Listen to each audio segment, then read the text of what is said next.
오늘 하나님께서 우리에게 주신 말씀은 신약성경 고린도전서 4장 1절에서 5절까지 말씀입니다. 사람이 마땅히 우리를 그리스도의 일꾼이요 하나님의 비밀을 맡은 자로 여길지어다. 그리고 맡은 자들에게 구할 것은 충성이니라. 너희에게나 다른 사람에게나 판단받는 것이 내게는 매우 작은 일이라.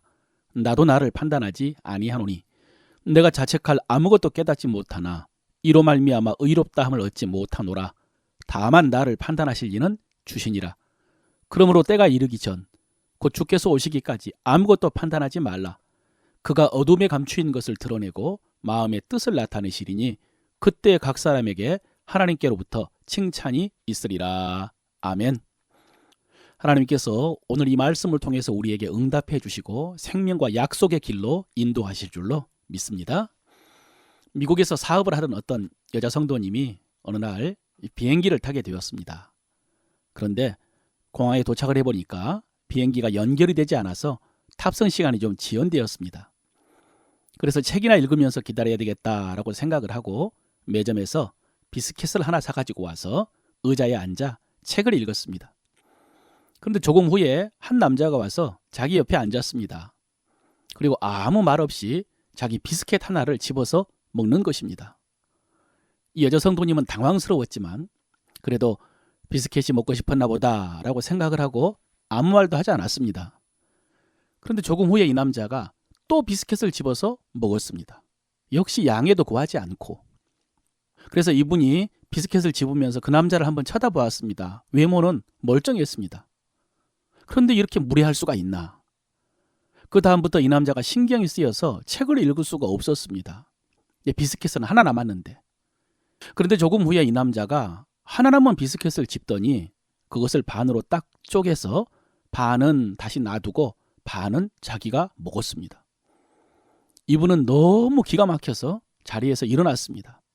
자기를 노리는 것도 아니고 그 무례함과 뻔뻔스러움에 화가 났습니다.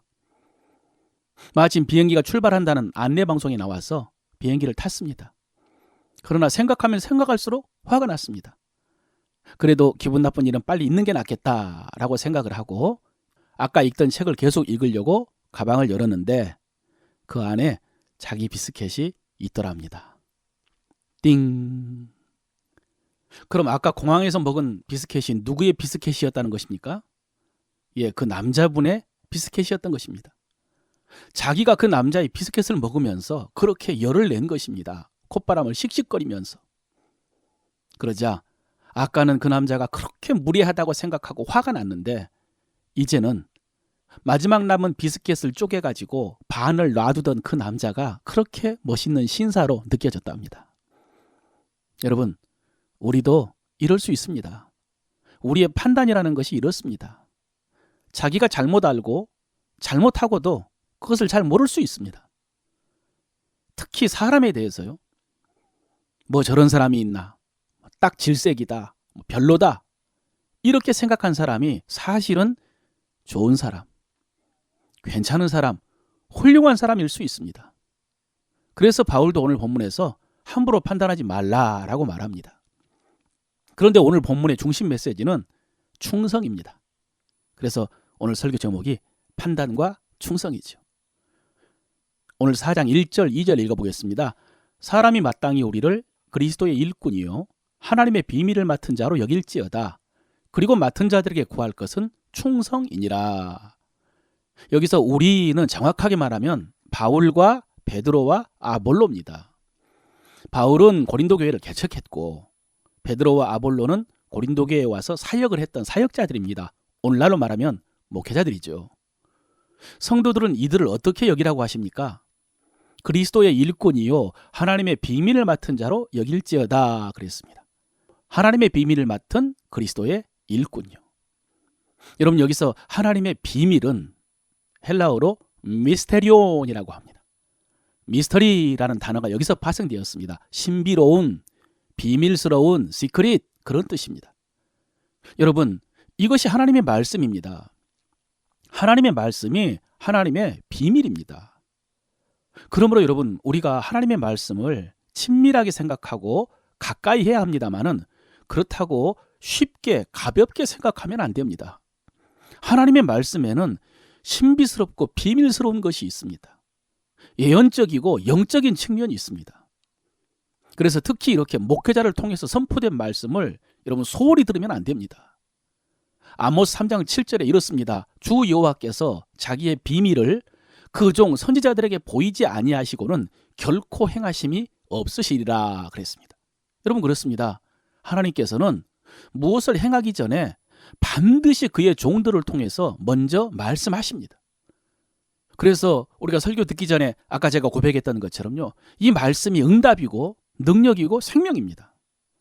그래서 하나님께서는 이 말씀을 통해서 우리를 하나님의 신비로운 세계로, 하나님의 비밀스러운 역사로 인도하십니다. 그러므로 여러분, 설교를 통해서 지식을 얻는 데 머물지 말고요, 하나님의 음성을 들으시기를 바랍니다. 이렇게 저는 하나님의 말씀을 맡은 말씀의 일꾼입니다. 그리고 맡은 자들에게 구할 것은 충성이라고 하셨습니다. 충성. 여러분, 충성이라는 말을 들으면 어떤 생각이 드십니까? 충성하라, 충성하다, 충성스럽다. 어떤 느낌입니까? 땀을 뻘뻘 흘리면서 열심히 최선을 다해서 일하는 모습이 생각나십니까? 그런데 여러분, 충성은 그 전에 마음의 태도를 말하는 것입니다. 그래서 충성충이라는 한자가 마음 심자 위에 가운데 중자가 있지 않습니까? 마음의 중심이 흔들리지 않는 것, 이것이 충성입니다. 그래서 충성은 열심보다는 이랬다 저랬다 하지 않는 것이 중요합니다. 처음에는 잘하다가 나중에 흐지부지 하는 것은 충성이 아닙니다. 알아주면 좋아서 열심히 하고 몰라주면 서운해서 그만두는 것은 충성이 아닙니다. 보는 데서는 잘하고 보지 않는 곳에서는 대충 하는 것은 충성이 아닙니다. 그래서 충성을 헬라어로 피스토스라고 하는데 믿을만한, 신뢰할 만한 그런 뜻입니다. 이것을 능동형으로 충성하라라고 하면요, 신뢰를 얻어라, 인정을 받아라 라는 뜻이고요.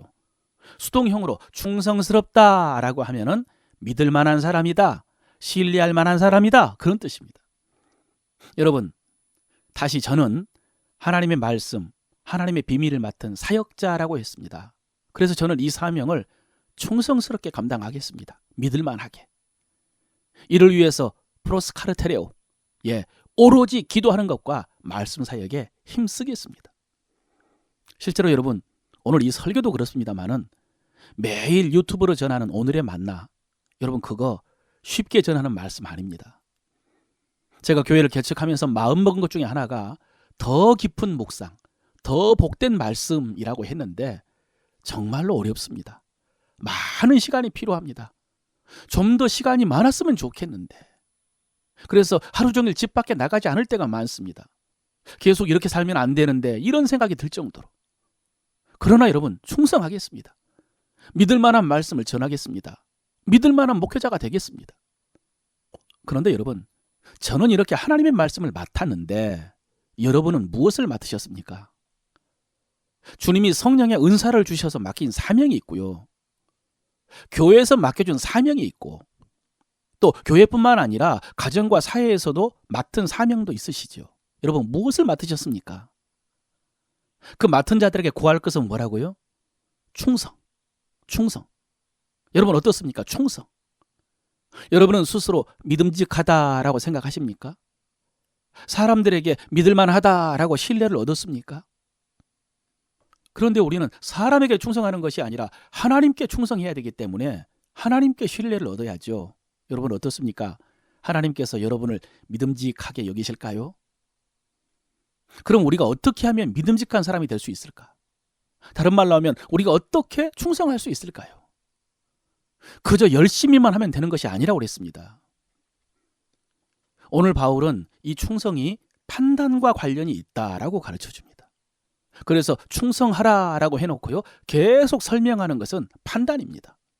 여러분, 판단이라는 게 뭡니까? 판단. 판단은 쉽게 말해서 다른 사람들의 인정과 평가입니다. 다른 사람이 알아주는 것입니다. 어떻게 알아주느냐, 어떻게 인정하느냐, 여러분 이것이 판단입니다.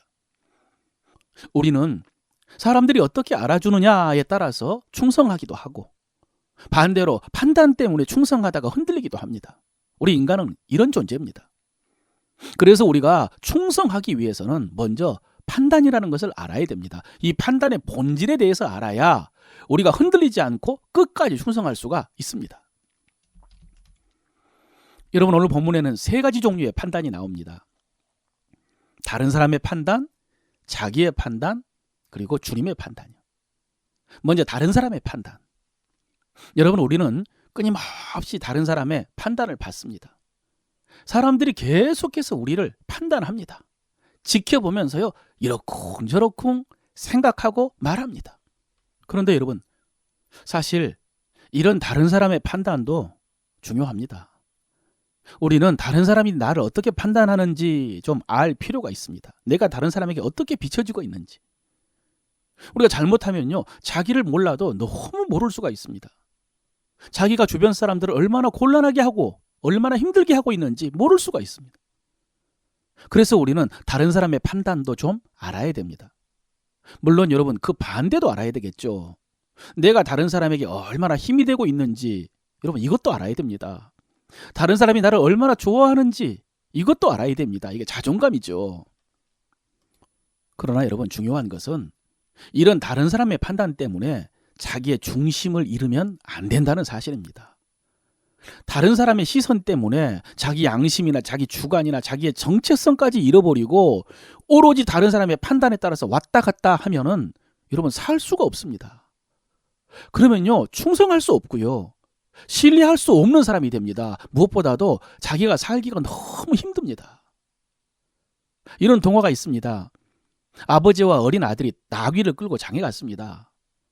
어떤 동네를 지나가는데 사람들이 쑥은거립니다. 아니, 저 사람들은 참 어리석은 사람이네. 나귀를 안 타고 걸어가다니. 듣고 보니 그렇습니다. 그래서 아버지와 아들이 나귀에 올라탔습니다. 그런데 조금 가다 보니까 지나가던 사람들이 이렇게 말합니다. 야, 저 사람들 너무하네. 아무리 짐승이라고 어떻게 두 사람이 올라탈 수가 있는가. 그 말을 듣고 아들이 얼른 내렸습니다. 아버지가 나귀를 타고 아들은 고삐를 잡았습니다. 조금 후에 어떤 동네를 지나가는데 사람들이 혀를 차며 말합니다. 저 아버지 참 무정하다. 어린 것은 걷게 하고 어른이 나귀를 타고 가다니. 듣고 보니 말이 되거든요. 그래서 자리를 바꿨습니다. 아들이 타고 아버지가 고삐를 잡았습니다. 그랬더니 이번에는 사람들이 뭐라고 했을까요? 감이 오시죠? 저런 불효막심한 놈. 어쩌자고 아버지는 걸어가게 하고 자기가 나귀를 타고 가나. 그래서 결국 이 아버지와 아들은 나귀를 다리에 묶고요, 등에 메고 장에 갔다는 그런 동화입니다. 여러분, 상상을 해보십시오. 지나가는 사람들로부터 한마디씩 들을 때마다 난처해하는 아버지와 아들의 표정, 그리고 그럴 때마다 자세를 바꾸는 아버지와 아들의 모습요. 여러분, 우리가 다른 사람들의 말을 새겨들어야 될 때가 많습니다만은, 그러나 지나치게 예민하면 이렇게 되기가 쉽습니다. 오늘 본문에 나오는 고린도 교회가 그랬습니다. 고린도 교회는 이러쿵저러쿵 말이 많았던 것 같습니다. 고린도 교회만이 아니죠. 교회는 말이 많은 것이 전통입니다. 정말로 말이 많습니다. 그래서 충성하는 사람은 없고 분쟁과 갈등만 있었던 것입니다. 그렇다면 어떻게 해야 되나? 이렇게 말 많은 교회에서 우리는 어떻게 중심을 잡으면서 충성할 수 있을까요? 오늘 3절 이렇게 말씀하십니다. 너희에게나 다른 사람에게나 판단받는 것이 내게는 매우 작은 일이라 나도 나를 판단하지 아니하노니. 예, 다른 사람의 판단을 작게 여기는 것입니다. 여러분, 이것이 바울이 충성할 수 있었던 비결이었습니다. 그렇습니다, 여러분. 우리는 다른 사람의 판단을 좀 작게 여길 필요가 있습니다. 다른 사람들은 우리를 다 알지 못합니다. 겨우 소문 듣고 확인도 못한 경우가 대부분입니다. 우리의 겉으로 드러난 모습만 보지 우리 내면의 동기와 의도는 모릅니다.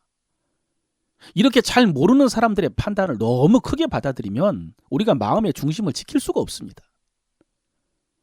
그런데 다른 사람들의 판단만이 아닙니다. 바울은요, 나도 나를 판단하지 않는다라고 했습니다.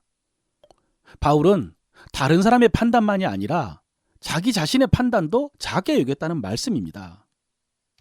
4장 4절 볼까요? 내가 자책할 아무것도 깨닫지 못하나 이로 말미암아 의롭다함을 얻지 못하노라. 다만 나를 판단하실 이는 주시니라. 여러분, 바울은 정말 대단한 사람입니다. 자책할 것이 아무것도 없어서 대단한 것이 아니고요. 자기가 판단했을 때 자책할 것이 아무것도 없는 것 같았지만은 그렇다고 해서 내가 옳다, 내가 의롭다라고 주장하지 않는다는 것이 더 놀랍습니다.